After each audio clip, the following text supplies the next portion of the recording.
চলে এসেছি আজকে নতুন একটা রেসিপি নিয়ে। আজকের রেসিপিটা কিভাবে বাড়িতে থাকা বিস্কিট দিয়ে আপনি বানিয়ে ফেলতে পারবেন এত সুন্দর একটা কেক, যেটা খেতে হবে ইয়াম্মি, টেস্টি অ্যান্ড সফটি। তো চলুন বেশি দেরি না করে দেখে নিই রেসিপিটা কিভাবে তৈরি করা যায় এই কেকটি। প্রথমেই বাড়িতে থাকা ক্রিম বিস্কিট নিয়ে নিচ্ছি। এটা ছিল চকলেট ফ্লেভারের ক্রিম বিস্কিট। তারপরে বিস্কিট থেকে ক্রিমগুলোকে আলাদা করে নিতে হবে। বিস্কিট আর ক্রিম দু রকম পাত্রে রাখবেন, যাতে আবারও ক্রিমগুলো এক না হয়ে যায়। আমি কিন্তু দুটো পাত্রে রেখেছি। তারপরে একটা আলাদা হয়ে যাওয়ার পর একটা মিক্সার জার নিয়ে নেবেন। মিক্সার জারে সব বিস্কিটগুলো দিয়ে দেবেন ভালো করে গুঁড়িয়ে নেওয়ার জন্য। হাতে করেও গুঁড়ানো যায়, বাট হাতে করে গুঁড়ালে এত সুন্দর পাউডার হবে না, একটু দানা দানা থাকবে, তাই মিক্সার জারে করলে খুব ভালো হবে। বিস্কিটগুলো গুঁড়া হয়ে যাওয়ার পর পরিমাণ মতন দুধ নিয়ে ভালো করে একটা ব্যাটার তৈরি করে নিতে হবে। দুধটা কিন্তু আপনার বিস্কিটের গুঁড়ো অনুযায়ী দেবেন। তারপরে দিয়ে দেবেন ঘরে থাকা একটা ইনো। আপনারা চাইলে বেকিং সোডা ইউজ করতে পারেন, আমি কিন্তু ইনো দিয়েছি। ইনো দিলে এটা কিন্তু খুব সুন্দর সফট হয় এবং এটা কিন্তু বেকিং সোডারই কাজ করে। তাই ঘরেতে পাওয়া হাতের সামনে যে উপকরণটা ছিল সেইটা দিয়েই আমি করেছি। আপনারাও করতে পারবেন, এতে কোনো ক্ষতি হয় না, বরঞ্চ টেস্টটা খুব ভালোই হয়। তো এখানে পরিমাণ মতন আপনারা দুধ দেবেন, দেখবেন ভালো করে যেন ব্যাটারটা তৈরি হয়। আর ব্যাটারটা কিন্তু আপনারা একই ক্লকওয়াইজ ঘোরাবেন আর এমনভাবে ফাটাবেন যেন এই কেকটা খুব সফট হয়। তারপরে একটা সিলভার পট নিয়ে নেবেন, তার মধ্যে একটু রিফাইন্ড অয়েল ভালো করে ব্রাশ করে নেবেন। এখানে আমরা হাতেও ব্রাশ করতে পারেন বা ব্রাশ দিয়েও করতে পারেন। আমার কাছে কোনো বাটার পেপার ছিল না, তাই আমি টিস্যু পেপার ইউজ করেছি।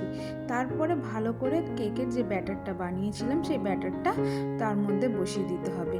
সমস্তটা বসানোর পর একটু নাড়িয়ে দিতে হবে, যাতে কোথাও ফাঁকা না থেকে যায়।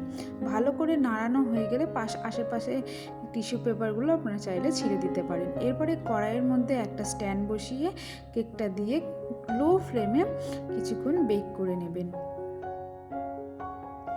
তো 40 মিনিট পর এসে এর মধ্যে একটা স্টিক ঢুকিয়ে দেখবো যে কেকটা কাঁচা আছে না ভালোভাবে হয়ে গেছে। আমার কিন্তু স্টিকটা পুরো পরিষ্কার এসেছে, তার মানে কেকটা কিন্তু হয়ে গেছে। কেকটাকে আমরা কড়া থেকে নামিয়ে একটা ঝুড়ি চাপা দিয়ে রেখে দেবো কিছুক্ষণ ঠান্ডা হওয়ার জন্য। তারপরে 10 মিনিট পর এসে একটা প্লেট নিয়ে নেবো। পরিষ্কার একটা প্লেটের মধ্যে ওই কেকটা ঢেলে দেবো। যদি কেকটা ভালো হয় খুব ইজিলি কিন্তু পড়ে যাবে। দেখুন আমার কেকটা এতটাই ভালো হয়েছিল যে খুব ইজিলি কিন্তু কেকটা বেরিয়ে এসেছে। তারপরে এই কেকের ওপরে যে টিস্যু পেপারটা লাগানো আছে সেই টিস্যু পেপারটা আস্তে আস্তে করে তুলে দেব। যদি কেকটা ভালো হয় এটা কিন্তু খুব ইজিলি উঠে যাবে, আর যদি একটু নরম হয়ে থাকে তাহলে কিন্তু সেটাই থাকবে। দেখুন ইজিলি উঠে গেছে আর কেকটা কতটা সফট হয়েছে। তারপরে যে ক্রিমগুলো নিয়েছিলাম সেই ক্রিমগুলো হালকা গলিয়ে নেব এবং তরল করে নেব। তারপরে এই ক্রিমটা এর কেকটার ওপরে দিয়ে দেবো। আমি একটু বিস্কুটের গুঁড়ো দিয়েছিলাম বলে এটা এরকম ব্রাউন কালার হয়ে গেছে। দেখুন কতটা দারুণ লাগছে। তারপরে ঘরে থাকা কিছু মৌরি আর কিছু কাজু বাদাম দিয়ে আমি ডেকোরেট করছি। আপনারা চাইলে অন্য কিছু টুটি ফুটি জেমস দিয়েও আপনারা ডেকোরেট করতে পারেন। চলুন এবার দেখার পালা কেকটা কতটা নরম হয়েছে। দেখুন কত ইজিলি কেকটা কেটে যাচ্ছে, তার মানে এটা কতটা সফট হয়েছে। তো দেরি না করে বাড়িতেই বানিয়ে ফেলুন এরকম ঘরে থাকা ক্রিম বিস্কুট দিয়ে একটা সুন্দর কেক।